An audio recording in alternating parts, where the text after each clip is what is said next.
Seguimos en la mira con el sociólogo Fernando Filgueira. En el bloque anterior, yo te decía qué pasaba si a partir de mañana empezamos a hacer las cosas bien con toda la gente y sobre todo los jóvenes que hemos dejado al costado del camino, ¿verdad? Y vos me dijiste, me respondías dos cosas. Por un lado me decías, apuntabas a la recuperación en el sistema educativo. Hiciste foco en el sistema educativo. Recuperación y continuidad y educativa. luego, en los cuidados, mencionaste a lo que comprende el sistema de cuidados, que es la infancia, la primera infancia, la adultez y quienes tienen discapacidades. Ahora, Fernando, si le hacemos caso a la neurociencia, si le hacemos caso a las investigaciones predictivas, nos están indicando que una primera infancia de deprivaciones hace... acá tenemos a Cardoso, que hizo este sistema predictivo, Santiago Cardoso, hace casi imposible que los muchachos puedan recuperarse luego, después de una primera infancia desastrosa. Hace difícil que los muchachos terminen el ciclo educativo. Es muy caro y a veces, aunque sea caro, fracasan. Tal ejemplo rumano, ¿no? Con el Reino Unido. Huérfanos rumanos incorporados al sistema educativo del Reino Unido no pudieron nunca, después de 20 años, recuperarse.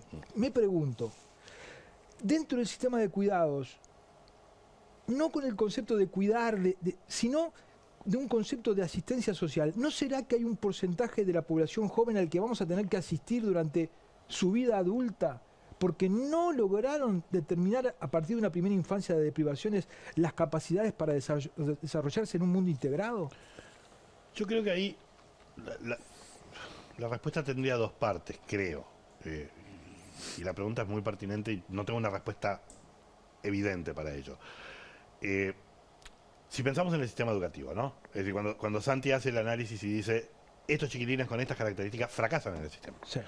Eso tiene que ver con el daño que traen y con un sistema educativo que no lo trabaja bien. Está también. Bien, sí. Entonces, una parte es mejorar eso. Está bien. Una parte es mejorar eso y es posible que perdamos menos. Está ¿sí? bien. Si el énfasis está en la continuidad, la continentación y que la meta es que aprendan todo lo que puedan aprender y no una vara fija. Sí. ¿No? Eso es la vieja discusión que teníamos. Con respecto al resto, es decir, más adelante, ¿no? Su inserción en el mercado laboral, sus posibilidades. Bueno, yo creo que allí hay un componente de asistencia que hay que dar, pero también hay que pensar en un componente que es otro instrumento, no es el del universalismo básico, no es el de la renta básica universal, sino que es el del Estado como garante último de empleo. ¿Sí? En ciertos sectores, digamos, se pueden desarrollar ciertas capacidades que no son suficientes para una inserción arriba en el mercado, pero el Estado puede tener algunas tareas que igual se necesitan y que son servicios que las personas pueden prestar y pueden tener.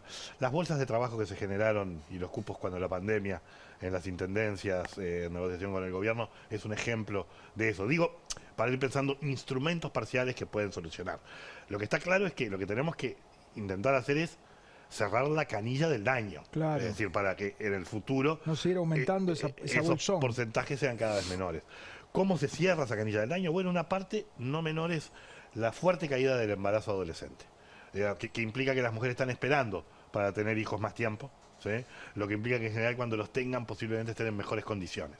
Eso es algo positivo y frena los procesos de reproducción intergeneracional de la pobreza. Entonces, hay muchas políticas y acciones que podemos ir tomando, por un lado para ir cerrando ese chorro y por el otro lado para ir insertando a las personas que sabemos que cargan con un daño que no les ha permitido aún, o no les está permitiendo aún, una inserción más autónoma, digamos, dentro del mundo. Eso...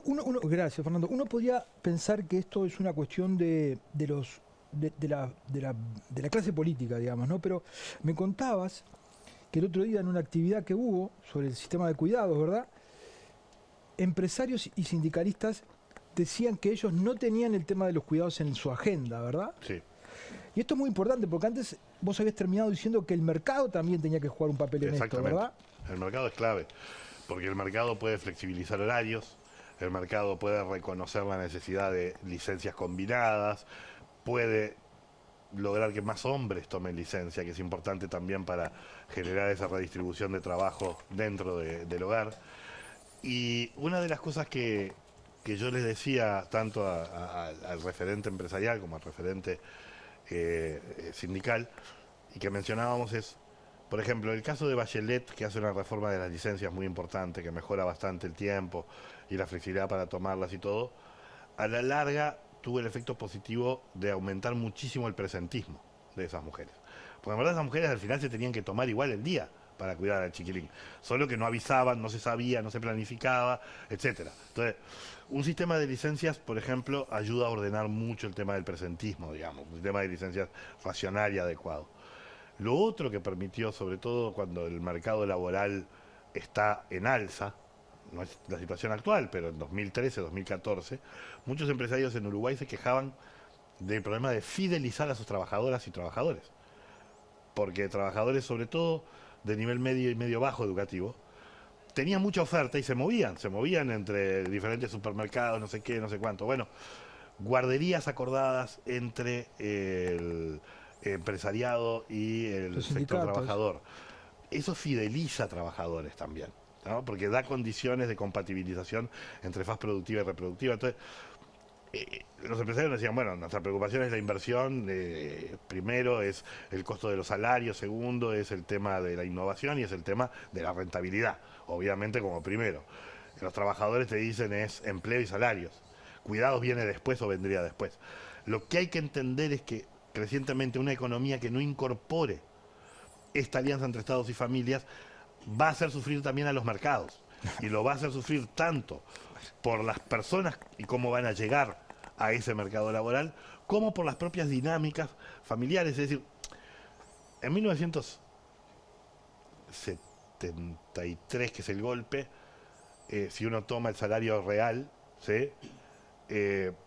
Y le llama 100, valor salario real de 73, 100, 1980, 79, 60, ¿sí? Esa fue la caída del salario real. ¿Qué es? Es la caída del salario familiar del hombre ganapán, ¿sí? En esa época lo que tenías era así, muy baja participación de la mujer en el mercado laboral, 20 y poco %, ¿sí? Hombres casi plenamente empleados y con salarios familiares. Eso se destruyó, digamos. En ningún país existe, pero si queremos preguntarnos quién destruyó el modelo patriarcal del hombre ganapán y la mujer cuidadora, lo destruyó la dictadura, digamos, y ahí ya lo destruyó. El Estado tardó mucho en darse cuenta que ahora eran dos ganapán y entonces tenían que ser dos cuidadores. Y el Estado tenía que empezar a participar en los cuidados también. Entonces, ese desafío, que creo que Uruguay en parte lo ha entendido, por eso tiene una ley de cuidados, por eso, etcétera, pero todavía frágil, con una fiscalidad bastante modesta, etcétera. Entonces, nuestro trabajo ahora del Fondo de Población, junto con otras agencias de Naciones Unidas, está ONU Mujeres, está Programa de Naciones Unidas para el Desarrollo, está la OIT, está el Banco Mundial. Todos ellos hemos formado una alianza junto con la Red Pro Cuidados para trabajar hacia un congreso, un foro nacional de cuidados en abril del año que viene. Vamos a tener una serie de conversatorios, discutir financiamiento, discutir modelos de servicio. Uruguay, los mercados crean innovaciones para el modelo de servicio. ¿Te acordás? Tal vez lo tenés, no sé si está dentro de las propagandas que ustedes pasan, pero SECOM, Servicio de Acompañantes, el primer servicio de acompañantes del mundo, es porque es verdad. Uruguay generó esa innovación de los servicios de acompañantes, en donde uno paga una pequeña cuota y compra horas de cuidado. ¿Qué es lo que está comprando? Está comprando horas de cuidado. ¿Sí? Entonces, también podemos generar alianza con esos actores de mercado, el Estado. Pero tenemos que encontrarle una solución a esto para que no sea un invierno demográfico, para que sea una sociedad, sí, tal vez un poco más envejecida, pero con niños y jóvenes plenamente cuidados, protegidos, potenciados, y que mañana serán quienes también aporten para el cuidado de los adultos mayores. Para ir terminando, quería ver que me explicaras la tercera gráfica, la cuarta no vamos a tener tiempo, pero la tercera gráfica, el ciclo de vida económico. Dale. Porque justo hablaste del salario recién, ¿viste? Esa tercera gráfica lo que muestra es la edad abajo, ¿ves? Va de 0 a 90 años. Sí. Y la cantidad, la línea azul, es azul, ¿no? Sí. Yo soy daltónico, pero la línea azul es la generación de ingresos a lo largo de la vida. Ajá. La gente genera más ingresos a los 40, 45 y ya a los 90 muy poco, y cuando tiene 2 años no genera ingresos. Y lo otro es la curva de consumo, lo que consumimos de ingresos. ¿Sí? Entonces, si vos te fijás, hay 2 áreas deficitarias. Claro. La parte de adultos mayores y la parte de infancia. Y hay un área superavitaria. Exacto. Que es la parte de los adultos plenamente activos. Esta es la aplicación micro de lo que llamamos el bono demográfico. Cuando tenés mucha población activa y poca población dependiente, tenés un bono.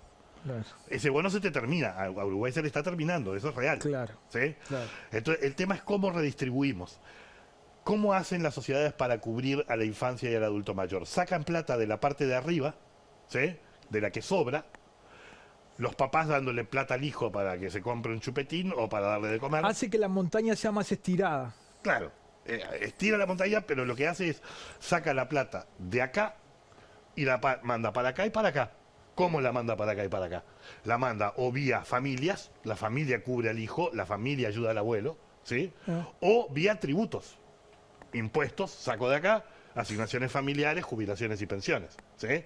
Bueno, este consumo, en Finlandia, ese nivel de consumo per cápita que tienen los niños, en Finlandia aproximadamente el 60%, 70% lo cubre el Estado, o por asignaciones familiares, o por educación, o por salud. En nuestros países en América Latina solo el 30% lo cubre el Estado, y el resto lo cubren las familias, es decir, donde te tocó nacer es el nivel per cápita que vas a tener. Entonces, aumentar el financiamiento del consumo del Estado en esa infancia es clave, por eso esta curva es bien interesante. Ahora, pensar en esta curva ahora no con dinero, pensarla con tiempo, de cuidado. Es igual. Esta es la gente que cuida, acá cuidan más y acá precisan cuidados. ¿Sí? Total. Es decir, dinero o tiempo, cualquiera de las dos cosas. La diferencia es que en esta curva acá de generación de ingresos, las mujeres generan menos ingresos que los varones, ¿sí?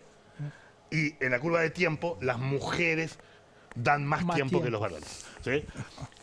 Esa modalidad hoy es relativamente ineficiente como la tenemos articulada. La tenemos que articular mejor. Por ejemplo, si tenés mujeres en promedio más educadas que los varones, bueno, en verdad deberían estar generando más ingresos ellas y en todo caso los varones quedándose a cuidar, por ejemplo, digamos, si no quisiera decir eso. Pero rebalancear cuidados, digamos, rebalancear cuidados y tiempo. Cada vez que venís pienso que en estos temas nos va la vida, Fernando. Cada vez que venís dejás con la cabeza como el exorcista dando vueltas. Hay que ir avanzando de a poco. Yo creo que Uruguay por lo menos sostuvo durante 2 periodos de gobierno un sistema nacional de cuidados.